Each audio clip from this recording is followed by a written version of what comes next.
칭이란 무엇인가를 좀 오늘 말씀을 좀 같이 좀 나누려고 합니다.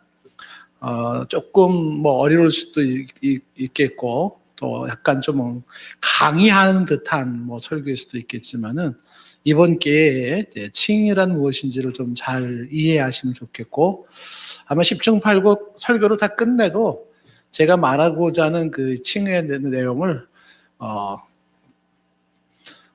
70% 이상 이해하시는 분들도 많지 않을 거예요.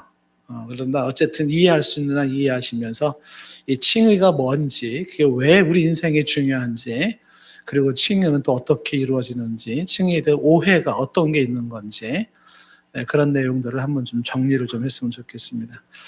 이해를 돕기 위해서 제가 좀 하나 예를 좀 드리고 싶은 게 있는데, 지난 목요일 날에 저희 어머님이 전화를 해서 방송을 좀 한번 보라 그랬어요. 그래서 제가 방송을 틀어봤더니 TV 방송국에 그 사람의 폐 건강에 대한 것을 의사분 한 분이 진단하고 제안을 하는 그런 방송 내용이었습니다. 이분이 사진을 이렇게 소개를 했는데 국제 사이언스지에 올린 사진으로 이해가 됩니다만은 돌아가신 분의 폐 사진, 폐로 인해서 돌아가신 분의 사망에 이른 사람의 폐 사진을 이렇게 공개를 해서 보여주었습니다. 중국에서도 아마 나오고도 그런 것 같은데, 코로나19로 인해서 사람의 폐가 망가지면 이제 이렇게 망가질 수 있다는 더불어서 이제 설명을 하는 거였습니다. 그런데 그 돌아가신 분들의 폐로 인해 돌아가신 분들 보니까 폐가 숫덩이 같이 시꺼멓게 변해 있는 거예요. 근데 건강한 사람의 폐는 연분홍빛을 내서 깔끔해요. 그리고 막 폐가 망가지고 있는 사람, 현재 진행하고 있는 사람은 정확하게 그 어떤 그 곰팡이균처럼 혹은 얼룩말처럼 검은 점들이 막 이렇게 생기더라고요. 그리고 이제 심한 경우에는 폐가 완전히 까맣게 변해진 모습입니다. 근데 봐도 징그러워요. 영락없니 썩어 있는 모습이고, 그리고 왜 하수도 시궁창 같은 이제 그러한 사진입니다. 이렇게 시커멓게 되어 있어요. 그래서 방송 출연하신 출연자들과 또 방청객에 있는 사람들이 사진을 보면서 다 놀랬습니다. 보는 저도 야, 어떻게 사람의 폐가 저렇게까지 새까맣게, 그래서 그게 어떤 때는 이렇게 돌덩이처럼 굳어져 버리고 이제 아마 그러는 모양입니다. 어느 전문 의사가 얘기하기를 암 중에서도 폐암이 가장 치명적이다라고 했던 이야기도 이제 스쳐가는 모습이었습니다. 그래서 방송에서는 이제 어떻게 그렇게 폐가 망가지는지를 설명하면서 또 반대로 어떻게 폐를 강하게 할 수 있는지 해서 전직 국가대표 수영 선수가 나와서 호흡근 펌핑 운동 이런 법도 가르쳐 주기도 하고 폐에 좋은 음식은 어떤 게 있는지도 이제 소개하고 하는 그런 내용을 보았습니다. 이 시간에 비로소 여러분을 제가 축복하고 싶은데 평생 건강한 폐를 가지시기를 바랍니다. 주님의 은혜로 주여 폐가 튼튼하게 하옵소서 이렇게. 오늘 설교를 제가 이제 폐 얘기를 하려는 건 아니고요. 폐가 제가 전문가가 아니기 때문에 그건 아니고요. 근데 그 사진을 제가 쭉 보면서 이제 저도 목사기 때문에 그런 것 같아요. 스쳐가는 생각이 뭐냐면은 인간이 죄로 썩어 있는 영혼은 얼마나 시커멀까 그런 생각을 해보는 겁니다. 인간이 죄로 영혼이 썩어져 가는데 그 썩어지는 영혼의 상태는 어떨까? 그 영혼이나 죄도 찍을 수 있는 CT나 혹은 MRI 같은 게 있다 그러면은 참 좋겠는데 아직까지 현대 기술로는 그런 죄를 찍을 수 있는 게 없고 그 영혼을 찍을 수 있는 게 없다 보니까 대부분의 많은 사람들은 이 죄로 망가진 썩어진 영혼을 의식하지 못하고 살아갈 거라고 생각을 합니다. 그러나 우리는 성경을 통하여서 죄의 실체를 알고 영혼의 실체를 압니다. 그래서 성경 전체에서 꼭 집어가지고 얘기해 주는 게 죄의 심각성입니다. 그러니까 창세기서부터 요한계시록까지 전체 흐르고 있는 주 메시지가 뭐냐면 죄가 망하게 만든다라는 게 핵심 메시지입니다. 성경을 통해서 우리가 배우는 중요한 교훈이죠. 죄가 개인을 망하게 만들고 죄가 가정을 망하게 만들고 죄가 사회를 망하게 하고 죄가 나라를 망하게 하고 죄가 역사를 망하게 한다는 분명한 메시지가 성경의 메시지입니다. 죄라고 하는 것은 어떤 세균이나 바이러스보다도 더 무섭게 우리 영혼에 침투해서 우리 영혼의 기능을 망가뜨리고 영혼을 썩게 만들어요. 그 영원한 사망에 이르는 이 죄의 심각성, 이 심각성을 깊이 고민하면 고민할수록 요구되어지는 해결책이 칭의예요. 칭의. 칭의에 대한 얘기가 우리의 그 죄로 망가지는 영혼들을 생각하면서 우리는 이 칭의를 한 번 더 생각해 볼 수가 있습니다. 칭의라는 것을 먼저 간단히 좀 설명을 한다 그러면 칭의는 의롭다 칭해준다 그러는 거예요. 의롭다 칭해준다. 의롭다고 여겨준다. 혹은 의롭다고 간주한다라는 거죠. 기억해야 되는 게 뭐냐면 이 칭의는 도덕적 용어가 아니고 법적 용어예요.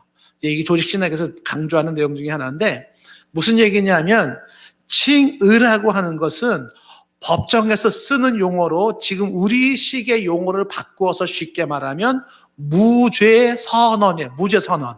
그게 칭의입니다. 다시 말하면 여전히 죄의 상태인데 죄는 여전히 죄예요. 여전히 죄인 상태인데 하나님께서 그리스도 예수의 구속을 근거로 해서 무죄, 죄가 없다라고 선언해 주는 게 칭의입니다. 여전히 죄인이지만 그리스도의 구속을 근거로 해서 하나님께서 의롭다 칭해 주시는 것이 칭의인 겁니다. 여전히 죄인이기 때문에 유죄를 받아야 되는데 그런데 유죄를 받아야 될 사람에게 하나님께서 의인이라 이렇게 칭해 주시는 겁니다. 그 칭의라고 하는 겁니다. 자, 그러면 왜 우리는 이 칭의라고 하는 게 우리 인생에 중요한가? 칭의의 중요성, 필요성에 대한 얘기를 우리가 한번 살펴본다면 칭의의 중요성이나 필요성은 죄의 심각성에서부터 찾으면 돼요. 그러니까 죄가 얼마나 심각한 것인지를 알면 이 칭의가 얼마나 필요한 것인지를 알게 됩니다. 죄의 폐단을 한번 정리해 보겠습니다. 죄라는 놈이 어떻게 우리에게 피해를 안겨다 주는지 성경을 근거로 좀 얘기한다 그러면은 첫째가 이 죄가 인간에게 고통과 불행을 가져오게 합니다. 사람의 삶에 고통과 불행을 가져오게 만드는 게 죄예요, 죄.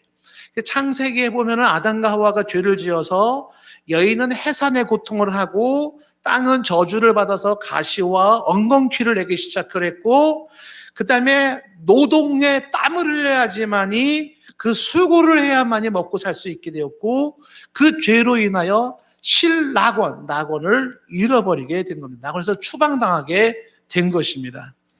죄가 인간 속에 고통과 수고와 그리고 복을 잃어버리게 만드는 역할을 한 겁니다. 인간을 불행하게 만드는 바이러스, 죄예요. 죄가 인간을 불행하게 만듭니다. 궁극적으로 하나님의 진노를 사게 하고 하나님의 심판을 사게 하는데 그 하나님의 진노와 심판이 현세에서는 고통하는 삶 그리고 불행한 삶을 살게 합니다. 뭐가 그렇게 한다고요? 죄가 그렇게 만드는 거예요. 죄가. 사진을 찍어도 병원에 가도 엑스레이를 찍어도 나오지 않는 그 죄의 실체가 그렇게 만드는 겁니다. 그런데 이 죄는 여기서 고통이나 불행만 주는 것으로 끝나는 게 아니라 죄의 폐단 중에 또 하나가 뭐냐면 죄는 영혼의 기능과 우리 육신의 모든 기능을 마비시켜버려요.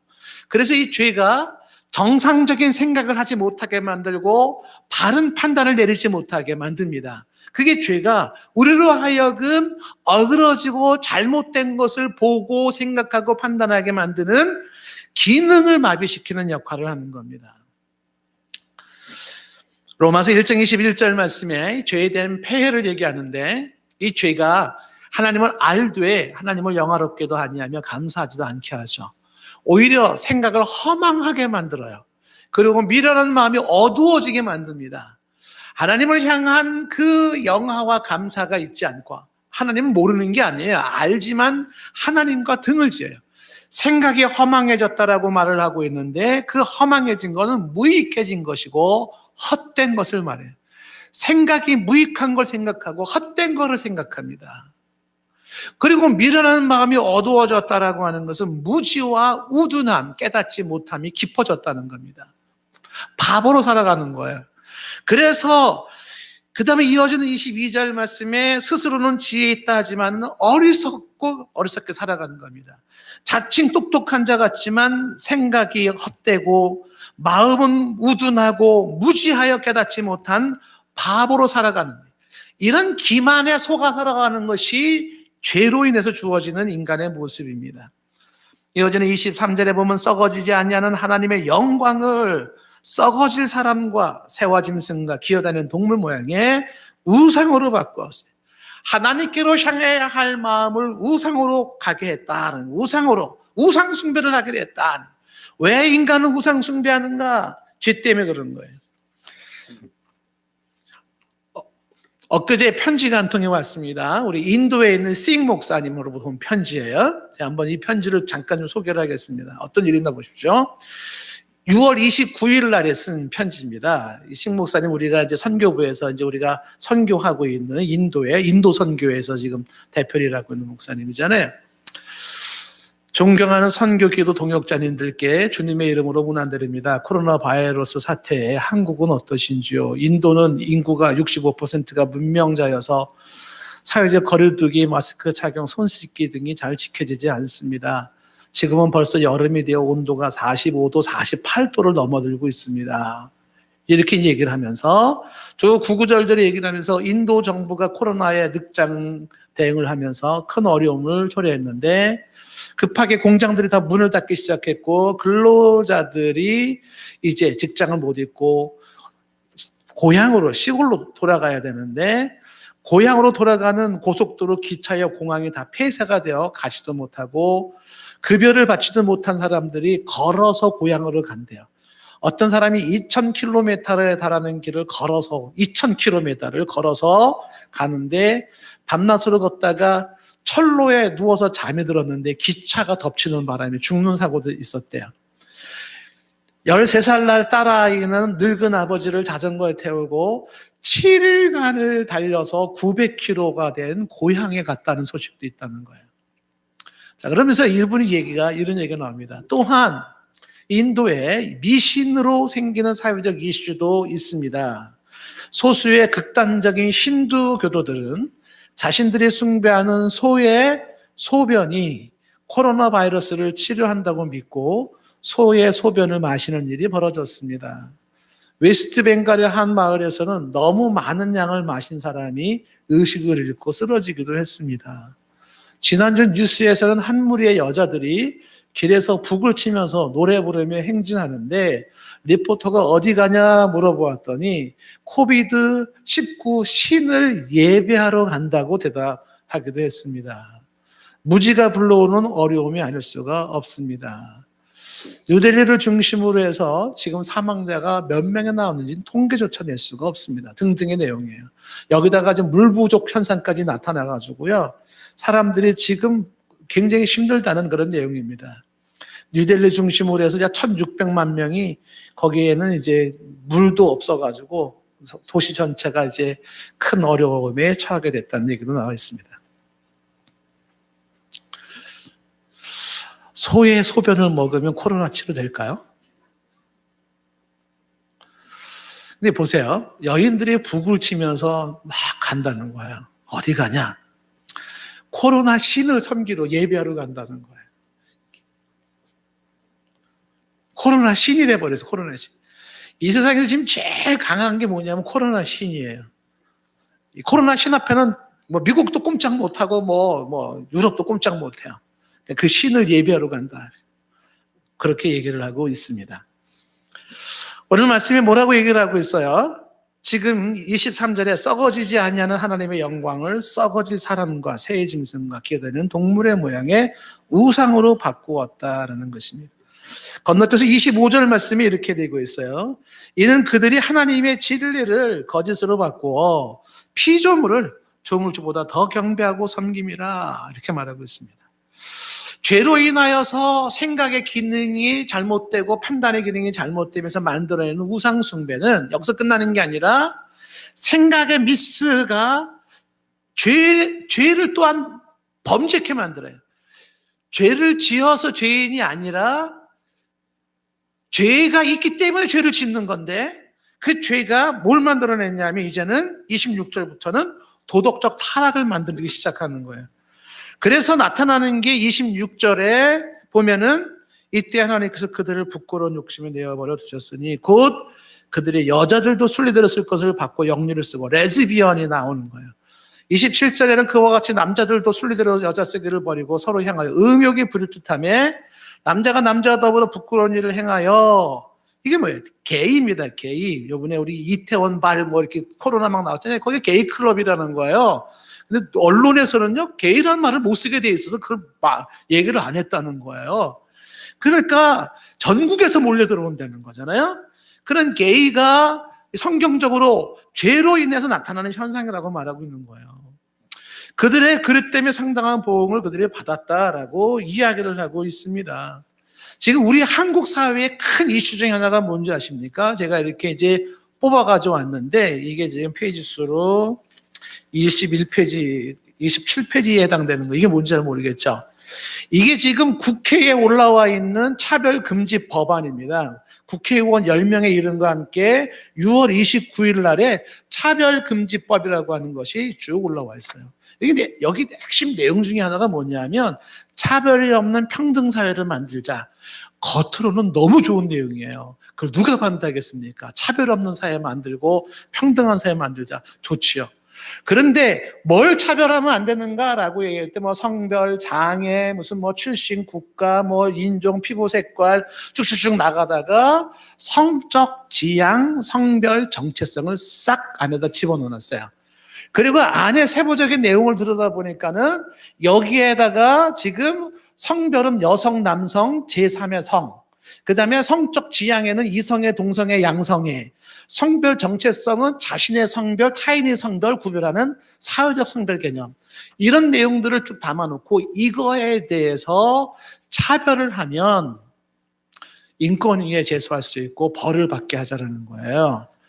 그래서 사람들이 일부 생각할 때 이렇게 되는 거예요. 자, 이게 제가 오늘 설교는 이 동성애에 대한 설교는 아닌데 신문에 전면 광고로 지금 이 광고가 나왔어요. 여기 나왔는데 이 전면 광고 내용은 뭐냐면 처벌하려는 차별금지법 제정을 반대한다라는 겁니다. 그래서 왜 반대하는가라고 했을 때 이 인권위원회라고 하는 데서 지금 설문조사를 했는데 차별금지법 만드는 거 찬성해요? 반대요? 그랬더니 국민들 88%가 찬성한대요. 여러분들은 차별하면 안 된다. 이 법을 만드는 거 찬성해요? 반대요? 대부분 사람들은 그럼 찬성하지. 88%. 동성애자 트랜스젠더도 존중해야 됩니다. 하나요? 존중하지 말아야 되나요? 존중해야죠. 그들도 존중해야죠. 73.6%예요. 그래서 이 법이 나가야 된다라는 거예요.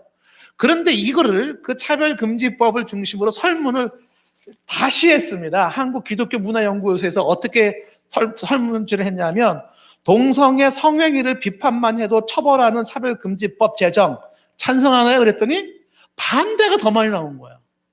차별금지법에 차별금지 항목에 동성간 성행위를 포함시킨 것 찬성하나요? 그랬더니 반대가 더 많이 나오는 거예요.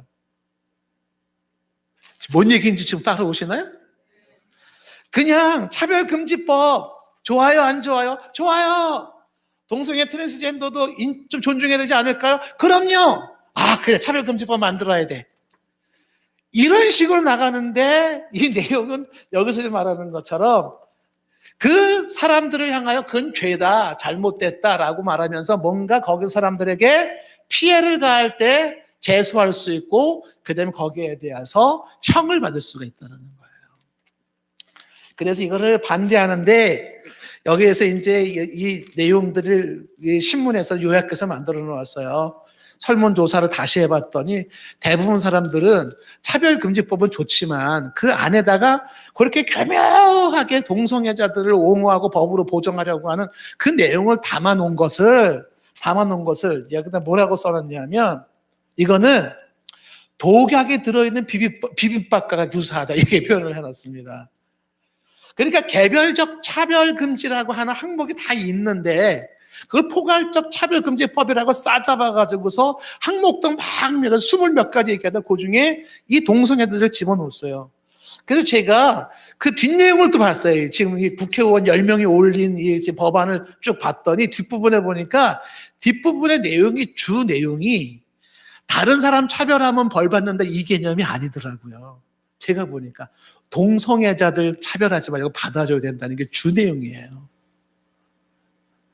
그러니까 일반 사람들은 모르니까 이런 걸 꼼꼼하게 읽어보지 않으니까 어떻게 해요?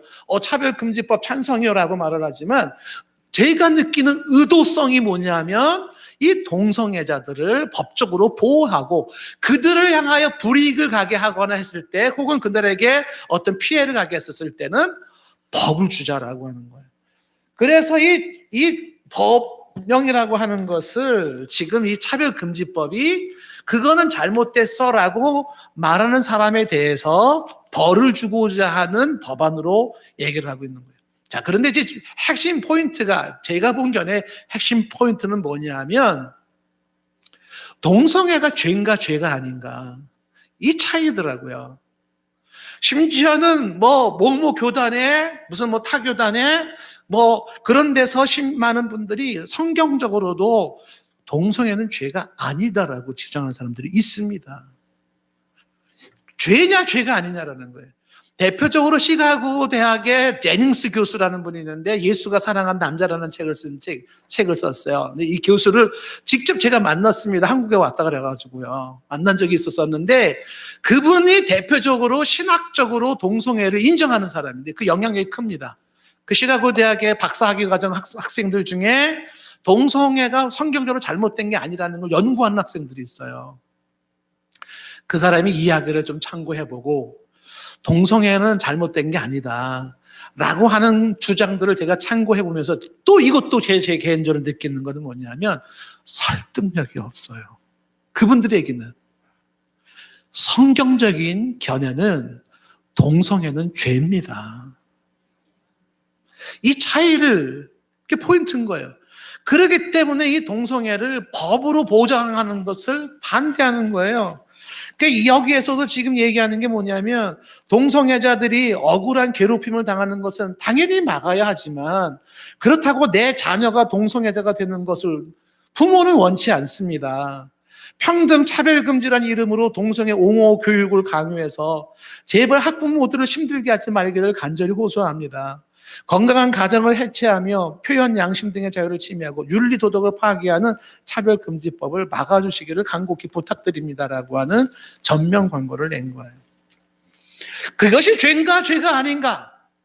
수많은 사람들이 동성애뿐만 아니라 많은 주제를 가지고 이야기를 할 겁니다.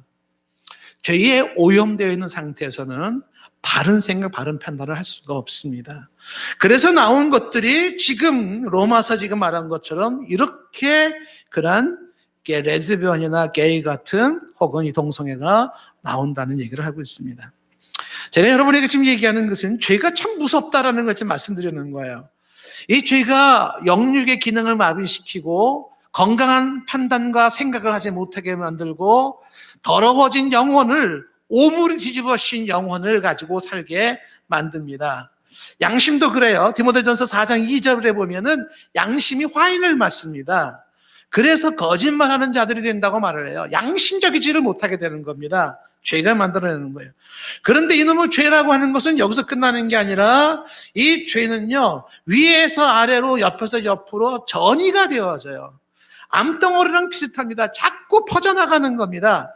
로마서 5장 12절에 말한 것처럼 한 사람의 범죄가 세상에 들어오고 사망에 들어오는 거예요.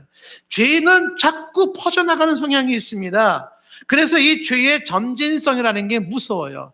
아무리 작은 죄라도 그 작은 죄는 절대로 그냥 작은 죄로 남지가 않습니다. 이 죄는요 자꾸만 확산되어져 가는 성향이 벌어지는 거예요. 작년에 나온 영화 중에 나는 악마를 사랑했다라고 하는 그 영화가 나와요. 그건 굉장히 로맨스한 영화처럼 영화를 만들어 놓았는데 그 영화가요, 실화를 바탕으로 한 겁니다. 세오도 로버트 번디에 대한 이야기예요. 근데 이 번디라는 이 사람이 결국은 이제 사형을 당했지만요, 19세, 20세 전후로 한 청바지와 특정 바지를 입는 애들만 골라가지고 30여 명을 강간하고 살인을 범했던 친구예요. 그거를 소재로 한 영화입니다.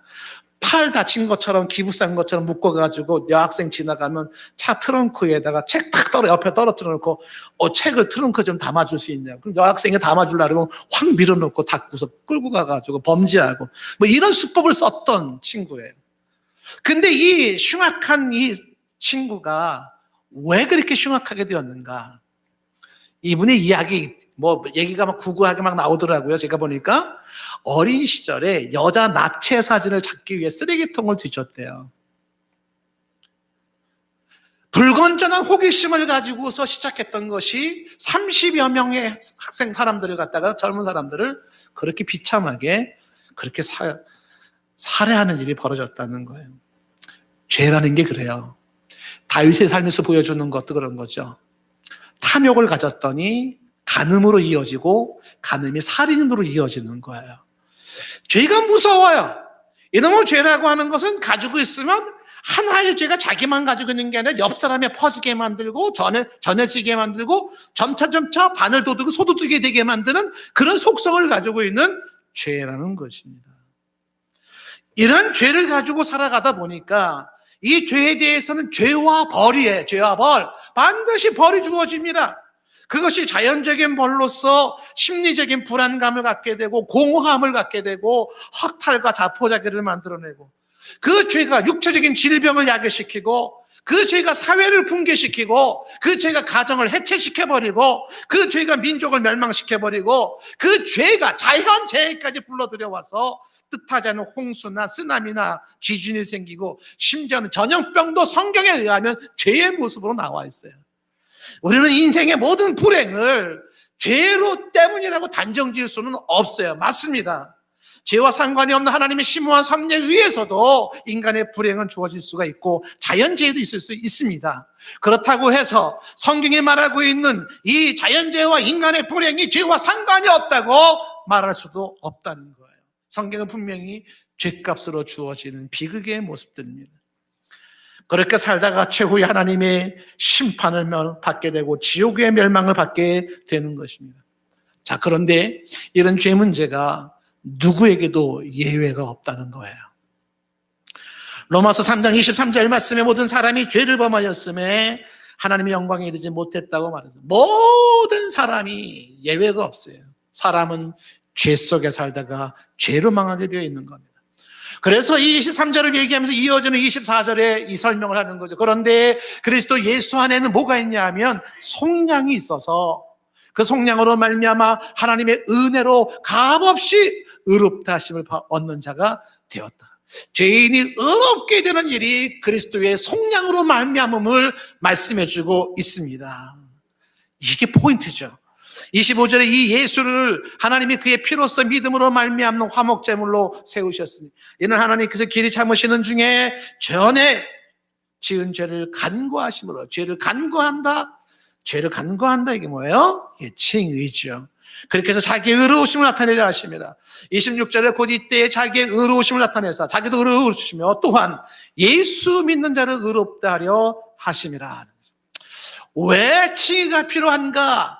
죄가 가지고 있는 심각성과 폐해 때문에 그렇습니다. 그 죄를 털어야 돼요. 그러면 어떻게 사람이 의로워지는가라고 할 때 지금 로마서도 말씀을 했지만은 오늘 본문 16절 말씀에 분명하게 말하고 있습니다. 어떻게 의로워지는가? 사람은 어떻게 죄인이 의로워질 수 있는가? 16절 뭐라고 말합니까? 사람이 의롭게 되는 것은 율법의 행위로 말미암은 것이 아니라 율법의 행위로 말미암는 게 아닌 게 뭘 말하는 겁니까? 하나님의 법을 완벽하게 잘 지킴으로써 의로워지는 게 아니라는 것입니다. 율법의 행위로서 되는 것이 아니고 오직 예수 그리스도를 믿음으로 말미암는 줄 알므로.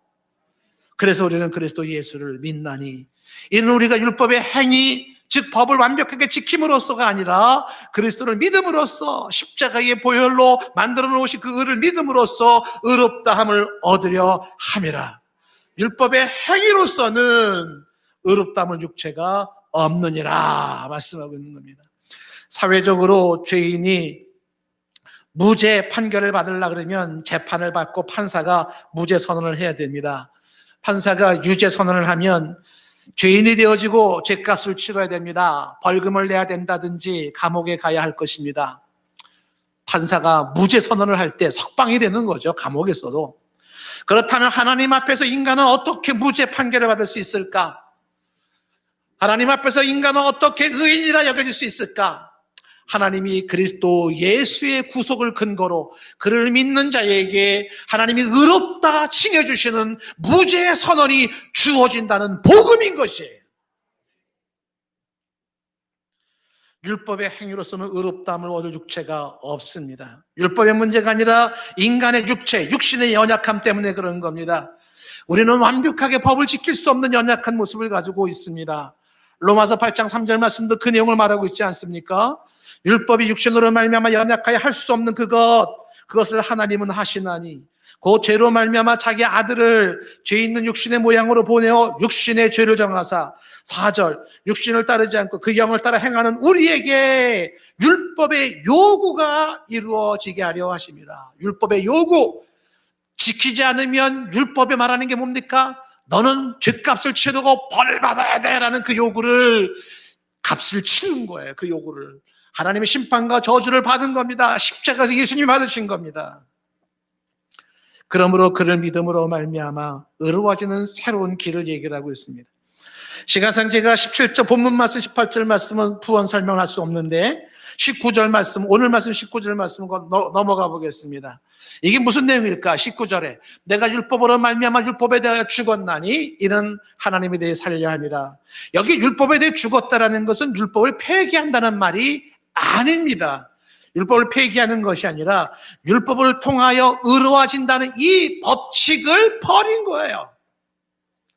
율법을 지킴으로써 그래서 의로워진다는 이 법칙을 버리고 어떻게 해요?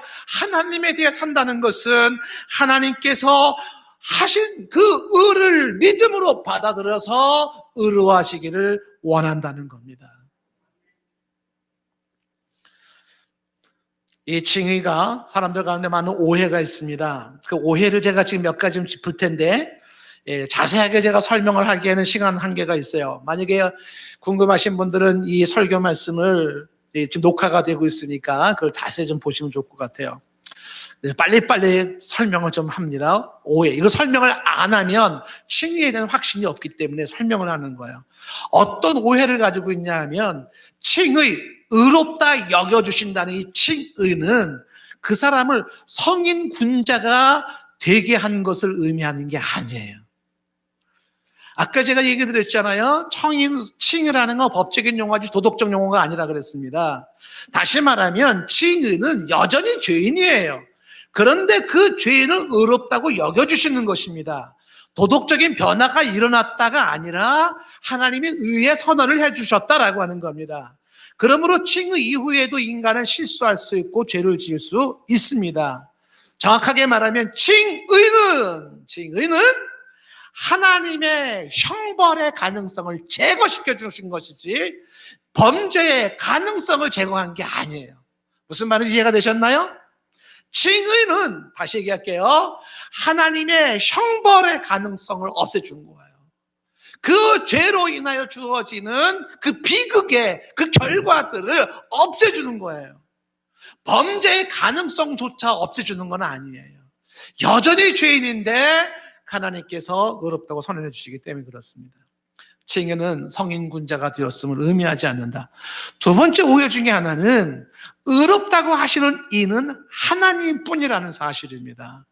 왜 이거를 강조해야 되냐 하면 죄인이 의인이라고 말할 수 있는 것은 하나님뿐인데 그 의를 상황에서 환경에서 주변 사람에게서 그것을 받는 것은 옳지 않다는 거예요. 상황이 당신을 죄인이라고 말을 하고, 환경이 당신을 죄인이라고 말을 하고, 혹은 사람이 당신을 죄인이라고 말한다 할지라도 그것이 결정하는 것이 아니라 하나님이 죄인이다, 의인이다, 하나님이 결정하신다는 거예요. 의롭다 하신 이는 하나님이시니. 누가 의롭다 한다고요? 하나님이 하는 거예요. 사람이 하는 게 아니에요. 내가 나를 하는 게 아닙니다. 하나님이 하시는 거예요. 칭의는 사람이 만드는 게 아니고 하나님이 하시는 일입니다. 칭의에 대한 세 번째 오해는 칭의는 반복적인 사건이 아니라는 거예요. 칭의는 일회적 사건이고 한 번의 칭의는 영원히 유효한 사건인 것입니다. 신학자 중에도 이 칭의를 반복적으로 이해하시는 분들이 계신데 그렇지 않아요. 한 번의 칭의가 영원히 보장이 되는 것입니다. 네 번째 칭의의 능동성과 수동성이 있는데, 능동성은 하나님의 선포죠. 의롭다는 선포. 수동성은 뭐예요? 내 양심의 선포예요.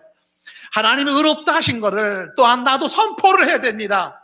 하나님이 그 선포를 또 선포를 해야 돼요. 루이스 벌코베라고 하는 사람이 이런 얘기를 하죠. 기쁜 소식이 죄인에게 전달되어 옥문이 열려지지 않는 한, 그러면 어떻게 돼요? 용서는 아무 의미가 없다는 거죠. 만약에 제가 감옥에 들어가 있는데, 죗값을 치고 감옥에 들어가 있는데 사면이 돼 있어요. 사면. 당신의 죗값이 다 치러졌습니다. 석방했습니다. 가도 됩니다. 그랬더니 감옥에 있는 사람이 뭐라 그래요? 나 여전히 죄인인데. 안 나가는 거예요, 감옥에. 당신의 죗값을 다 치렀습니다. 근데 안 나가는 거예요. 당신이 그 죗값을 당신 부모가 피값으로 다 갚았습니다.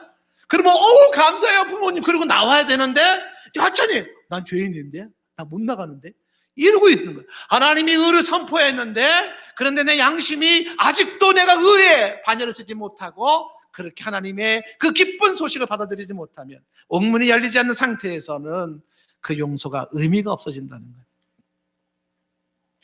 이 칭의와 사람들이 많이 헷갈리는 게 성화예요. 성화. 이 칭의와 성화는 다른 건데, 성화라고 하는 건 거룩해져 간다는 것입니다. 어떤 차이가 있는지 간단하게 한번 빨리빨리 정리를 한번 해보겠습니다. 칭의와 성화는 다르다는 걸 구분을 시켜야지만이 칭의를 칭의로 제대로 이해할 수가 있습니다. 칭의는 하나님의 선언이에요. 성화는 개인적인 변화 과정입니다. 개인적인 변화 과정은 성화에 해당되는 거예요. 칭의는 외부로부터의 선포입니다. 성화는 내부로부터의 변화인 거죠. 개인적인 변화야, 성장 과정이. 칭의는 이례적이고 성화는 반복적인 것이고, 칭의는 순간적이고 성화는 점진적이고, 칭의는 영원하고 성화는 전생애적으로 이루어지는 것입니다. 칭의는 완전하게 현세에서 이루어지지만 성화는 내세에서 이루어지는 게 성화입니다. 칭의는 성부의 사역이라면 성화는 성령의 사역이고, 칭의는 하나님의 주권적 사역이면서 성화는 인간의 노력과 하나님의 주권이 함께 만들어가는 게 성화예요. 이해가 안 되신 분들이 계실 거예요. 솔직히 난 이해가 잘 안 된다. 다 이해가 되시는군요. 자, 여러분 이거를 이제 나중에 동영상으로 보시고, 중요한 포인트는 뭐냐면 이거예요. 칭의는 예수 그리스도의 구속을 근거로 하여 그를 믿는 자에게, 그것을 믿는 자에게 거저 주시는 하나님의 은혜가 칭의. 이거 하나 놓치지 않으면 돼요. 칭의는 하나님이 하시는 일이고 그리스도의 대속을 근거로 하고 있어요.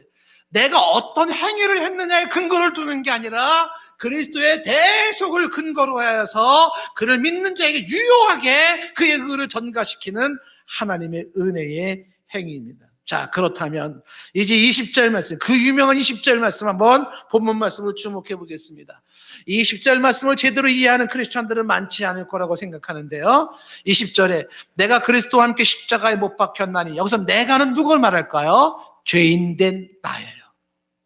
예수님을 믿기 이전에, 칭의를 얻기 이전에 죄인된 나, 그 나는 이제 그리스도와 함께 십자가에 못 박혔습니다. 여러분 자신이 십자가에 못 박혔나요? 언제 박혔나요? 여러분 궁금하지 않습니까? 예수님의 십자가에 죽으실 그때 나도 죽었습니다. 뭔 소리 하는 거야? 그때 난 예수님이 죽을 때 난 태어나지도 않았는데. 예수님의 십자가의 죽음이 나의 죽음이라고 말할 수 있는 이유는, 그게 믿음이 예수 사건을 나와 함께 하나가 되게 만드는 거예요. 믿음이. 그 믿음이 예수님과 나를 하나 되게 만들어서 십자가의 죗값으로 저주받아 죽었던 것은 곧 내가 죗값을 저주받아 죽은 것과 동일한 사건으로 간주되는 거예요.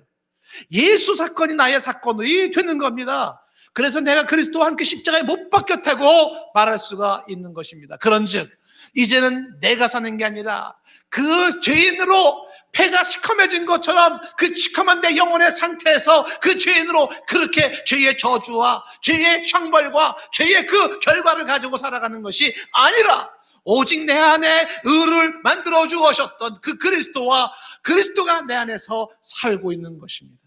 그 다음 대목을 주목하십시오. 이제 내가 육체 가운데 사는 것은 이게 무슨 얘기입니까? 예수 믿기 이전과 예수 믿은 이후가 똑같은 육체적 삶을 살아가고 있어요. 다시 얘기하지만은 여러분, 예수를 믿는 그 순간에 여러분들은 천사가 되는 게 아니에요. 예수 믿는 그 순간 여러분들은 성인 군자가 되는 게 아닙니다. 여전히 육체 가운데 살고 있어요. 연약한 모습으로, 그리고 뒤뚱거리는 모습으로, 실수하는 모습으로, 범죄하면서 쓰러지면서 후회하면서 육신 가운데 살고 있습니다. 이제 내가 이렇게 육체 가운데 살지만 그러나 옛날과 다른 점이 하나가 있다면 뭡니까? 그 옛날에는 그런 육신의 죄를 그대로 가지고 살았지만은 이제는 나를 사랑하사 나를 위해 자기 자신을 버리셨던 하나님의 아들을 믿는 믿음으로 바꿔 얘기하면 칭의를 가진 자의 모습으로 육신의 삶을 살아가고 있는 거예요. 달리 표현하면 칭의를 가지지 못하고 죄 속에 살아가는 사람과 또 다른 사람은 칭의를 가지고 죄 속에 살아가는 사람이에요. 두 종류인 거예요. 칭의가 있느냐 없느냐의 차이. 똑같은 죄 속에 살아가고 있지만 한쪽은 칭의라는 게 없이 살아가는 사람이고 한쪽은 칭의를 가지고 살아가는 사람입니다. 갈라디아서 오늘 2장 21절 말씀에 이렇게 얘기를 하고 있습니다. 내가 하나님의 은혜를 피하지 아니하노니, 하나님의 은혜가 뭡니까? 칭의, 의롭다 하시는 그 은혜예요. 그걸 내가 피하지 아니하노니 만일 의롭게 되는 것이 율법으로 말미암았으면, 즉 나의 행위의 결과에 따라서 그렇게 다 의롭다 의롭지 않다고 결정이 나는 거라면 그리스도께서 헛되이 죽으셨다. 나는 그리스도의 죽음을 헛되이 여기고 싶지 않다는 겁니다. 왜 그분이 이 땅에 오셔야 했고 그분이 왜 피를 쏟으며 죽어야 했는지 그 이유를 명확하게 잡는 거죠. 나는 그리스도의 죽음을 헛되이 여기고 싶지 않다. 아직도 그리스도를 통하여 이루어진 하나님의 칭의를, 그거를 받아들이지 않고 있다면 그리스도의 죽음을 헛되이 여기고 있는 사람들이죠. 오늘 얘기를 정리 한번 해보세요. 칭의가 뭡니까? 예수 그리스도의 구속을 근거로 해서 그를 믿는 자에게 죄인을 의인이라 칭해주시는 하나님의 은혜, 칭의입니다. 왜 칭의가 필요하다고요? 인간은 어쩔 수 없는 죄인이기 때문에 그래요. 이 칭의는요, 모든 인간에게 다 필요합니다. 병원에서 진찰하고 수술하는 의사 선생님도 하나님 앞에 죄인이고 그도 칭의를 받아야 하고요. 법정에서 방망이 두들기며 죄인이다 형을 내리는 판사 검사도 하나님 앞에서 죄인이고 그들도 그리스도 대속의 구속이 필요하고 칭의가 필요한 사람이고, 첨단 과학을 연구하는 과학자들도 그들도 하나님 앞에 죄인이요 그들도 하나님 앞에 그리스도의 대속의 그 칭의가 필요한 사람들. 교수도 철학자도 목사도 예외가 아니죠. 그 누구도 예외 없이 모든 사람들은 죄인이요 죄값을 받을 수밖에 없어요. 그래서 그리스도가 필요하고 그리스도를 통한 이 칭의가 필요한 겁니다. 이 칭의는 어떻게 받는다고요? 사람이 어떻게 행동을 해서가 아니라 그리스도를 통하여 하나님이 만들어 놓으신 그 구속을 믿음으로써 받게 된다는 사실입니다. 칭의에 대한 많은 오해가 있어서 그것을 바로잡아야 하겠지만, 그러나 한 가지 분명한 사실은 누구든지 그리스도의 대속을 믿는 자에게 하나님이 의롭다고 선언해주는 칭의가 있다는 사실입니다. 성도의 삶은 이 칭의를 가지고 있는 모습으로 육체의 삶을 살고 있는 모습이죠. 칼바르트가 얘기한 것처럼 칭의를 받은 죄인의 삶에, 칭의를 가진 바로 죄인의 삶, 의롭다 여김을 받은 죄인의 삶의 모습처럼 느껴질지 모르지만 우리는 그러한 모습으로 오늘도 살고 있는 것입니다. 만약에 누군가가 이 사실을 굳이 안 믿겠다고 말한다면, 이 놀라운 칭의의 이 복음의 사실을 안 믿겠다고 말한다면 할 수 없어요. 그러면 그렇게 살라고 하셔야 돼요. 너의 죄값으로 그 죄값을 치르며 살아라 말할 수밖에 없을 겁니다. 그러나 성경의 근거에서 나는 이 사실을 믿겠다면 성경의 약속대로 하나님의 무죄 선언은 그리스도 예수를 통하여 우리에게 주어진다는 사실입니다. 믿어서 손해볼 거 없고 안 믿어서 이득 볼 거는 없습니다. 저와 여러분들이 주 예수 그리스도를 통해 이루어지는 칭의가 우리 가운데 살아있기를 축복합니다. 찬양 드리겠습니다.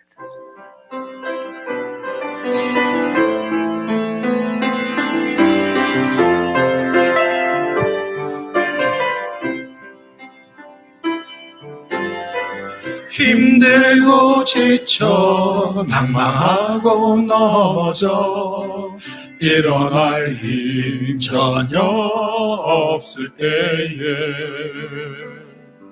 조용히 다가와 손잡아 주시며 나에게 말씀하시네. 나에게 실망하며 내 자신 연약해 고통 속에 눈물을 흘릴 때에 못 잡은 난 그 손길 눈물 닦아주시며 나에게 말씀하시네. 너는 내 아들이라 오늘날 내가 너를 놔둬도 너는 내 아들이라 나의 사랑하는 내 아들이라 언제나 변함없이 언제나 변함없이 너는 내 아들이라 나의 십자가 고통 해산의 그 고통으로 내가 너를 낳았으니 너는 내 아들이라 너는 내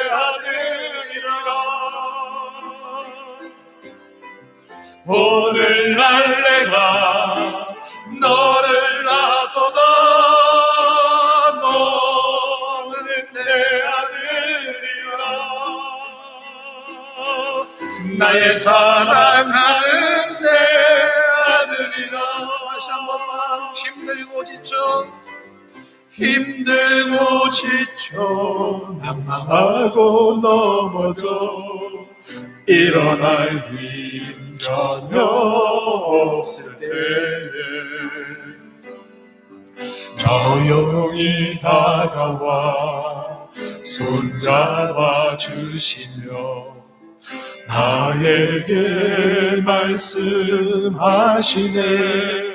나에게 실망하며 내 자신 연약해 고통 속에 눈물 흘릴 때에 못 잡은 난 그 손길 눈물 닦아주시며 나에게 말씀하시네. 너는 내 아들이라 오늘날 내가 너를 놔둬도 너는 내 아들이라 나의 사랑하는 내 아들이라 언제나 변함없이 너는 내 아들이라 나의 십자가 고통 해산의 그 고통으로 내가 너를 낳았으니 너는 내 아들이라 너는 내 아들이라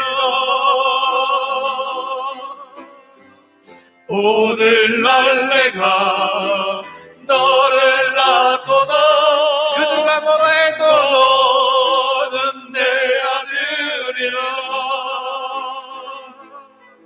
나의 사랑하는 내 아들이라.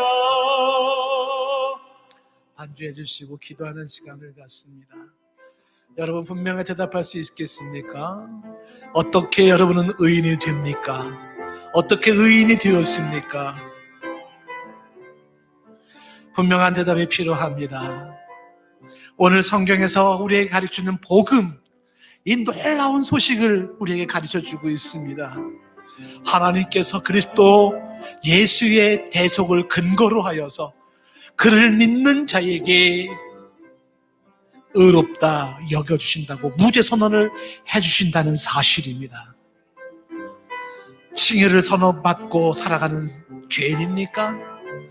칭의를 선언받지 못하고 살아가는 죄인입니까? 차이 있습니다. 말씀을 통하여 여러분 고백하시고, 하나님, 내가 죄인인 걸 인정하고 내가 내 힘으로는 어찌할 수 없음을 인정하고, 나는 오직 주 예수의 대속이 필요했던 사람이고 그를 통하여 내가 하나님의 의롭다 인정받게 된 것을 감사한다고, 그 은혜에 감사한다고 고백하며 나갈 수 있기를 바랍니다. 함께 기도합니다.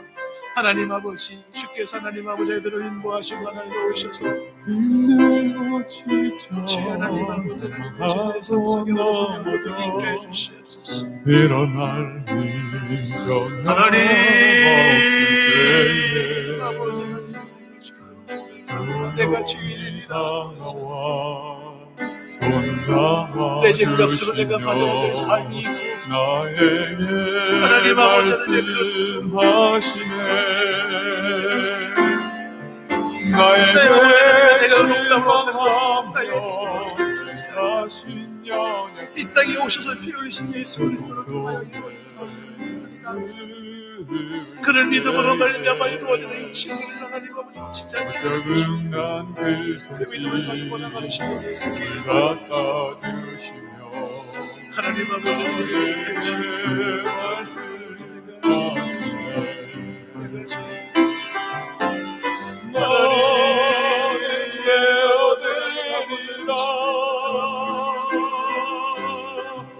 오늘날 내가 너를 낳도다.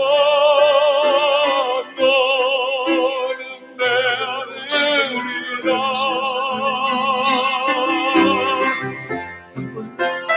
내 아들이라. 언제나 변함없이 너는 내 아들이라.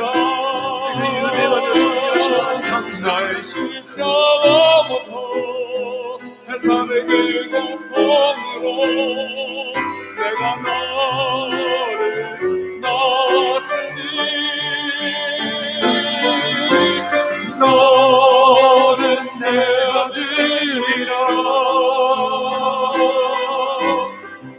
오늘날 내가 너를 낳도다. 너는 내 아들이라. 나의 사랑하는 내 아들이라. 너는 내 아들이라. 너는 내 아들이라. 오늘날 내가 너를 낳았도다. 오늘날 내가 너를 낳았도다. 너는 내 아들이라. 너는 내 아들이라. 나의 사랑하는 내 아들이라. 나의 사랑하는 내 아들이라. 이 시간 성령의 감화 감동하심을 받은 주의 백성들이 예수 그리스도의 구속을 근거로 그를 믿는 자에게 하나님 아버지께서 무죄 선언을 해주신 이 칭의가 내 안에 분명히 살아있게 하옵소서. 의롭다 하신 이는 하나님이십니다. 그 죄의 독소를 받지 않게 하시는 하나님의 그 크신 사랑에 이 시간 무한 감사 올려 드립니다. 평생에 칭의를 가지고 살아가는 복 있는 심령들의 삶을 보장해 주셨사오니 마음껏 하나님을 찬양하며 감사하며 예배하며 영광 돌리게 하옵소서. 예수님의 이름으로 기도드리옵나이다. 아멘.